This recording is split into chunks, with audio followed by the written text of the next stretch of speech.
Hey everyone, welcome to another episode of the Micronesian News Broadcast. Today's lineup: Internet algorithm in YAP, Micronesian unity on Guam, Micronesian healthcare crisis, Marshallese cryptocurrency, a risk, weather and community updates. All of this on the Micronesian News Broadcast. Cut to English.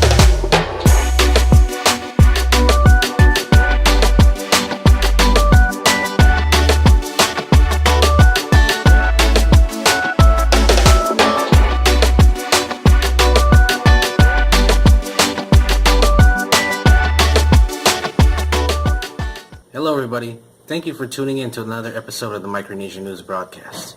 In our first story, over on the island of Yap, the Yap Chamber of Commerce will be having a workshop called Google It. This will be a two-hour workshop which will be held on one day only, September 19, which is Wednesday. One beginning at 10 a.m. in the morning and another beginning at 2 p.m. in the afternoon. Participants will learn how to use search engines and be able to manipulate algorithms with the use of just a few key words or phrases.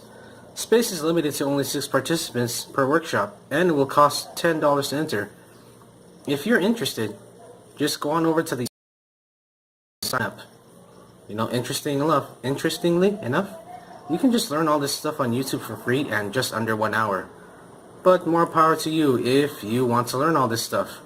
Don't we live in such an awesome time? And in our second story, not recently, a video was posted on social media of a man and his wife driving through a neighborhood on Guam when they came upon a fight on the street. Several young men were throwing missile objects at a house and some of the attackers were carrying around weapons. What is noted is that the family of these assailants just stood outside of their house watching on, as if this was just totally normal. Now, I don't know about you, but I'm tired of hearing stories of Micronesians doing nothing but bad stuff over on Guam.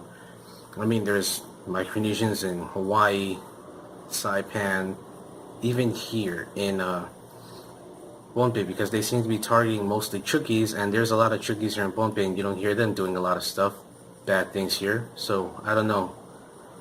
Maybe they just don't like Guam or something. Or maybe the media is just blowing this out of proportion. I wonder why. Aren't we Chamorros and Micronesians from the same area? We have reported before that it seems that the media outlets from Guam take every chance they can to depict Micronesians as violent, uneducated, and burdens to society.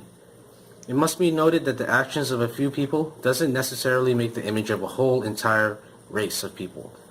For the most part, even the media outlets and police reports have said that most Micronesians are hard-working people who want nothing but to just make their life and the lives of their families better. Yet, that hasn't stopped the people of Guam from forming a racial bias towards the people of the FSM, most especially Chuk. Some suggestions to help alleviate this situation include having leaders of the Micronesian community come together with Guam's leadership to try and stop, or at least lower the tension felt by both sides before it turns into just a all-out war on the streets of Guam.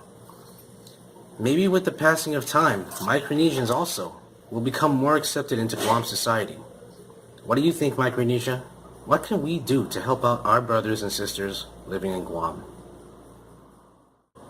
In our third story, recently health officials from FSM, Marshalls, and Palau have converged on Hawaii to talk about the health crisis situation concerning the 2023 COFA funding cut.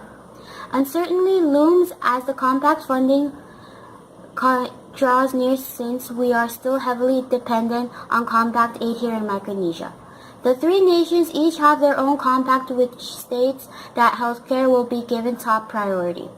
However, if you just look at Pohnpei State for example, our patients are being sent away if the professionals can't handle them anymore.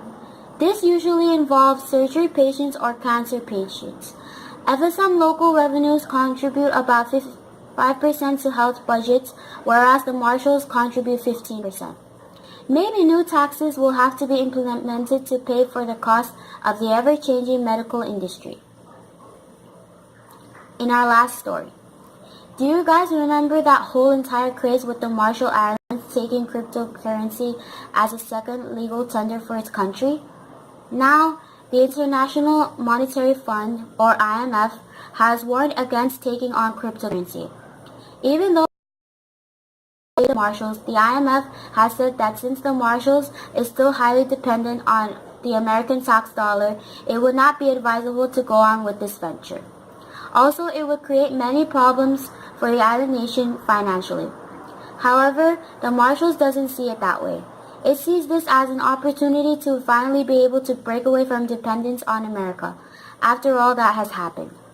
While I can't speak on the whole workings of the Marshalls' financial situation, I can say that the Marshalls are taking a brave step forward with this new and innovative technology. Best of luck from us here at the Micronesian News Broadcast. Now here are the announcements. Hello everybody, these are the announcements. Well, it's only one announcement. So over on the island of Pohnpei on September 22nd, 2018, at Saturday, at 7 a.m. there will be the China FSM 5K Walk Run to celebrate 29 years of friendship between China and the FSM. There will be a free registration, you'll also get a free t-shirt, and you know what, if you're one of the first finishers, you'll even get a prize. I don't know what the prize is, but it must be good. Anyways, here is Norman with the weather report for tomorrow.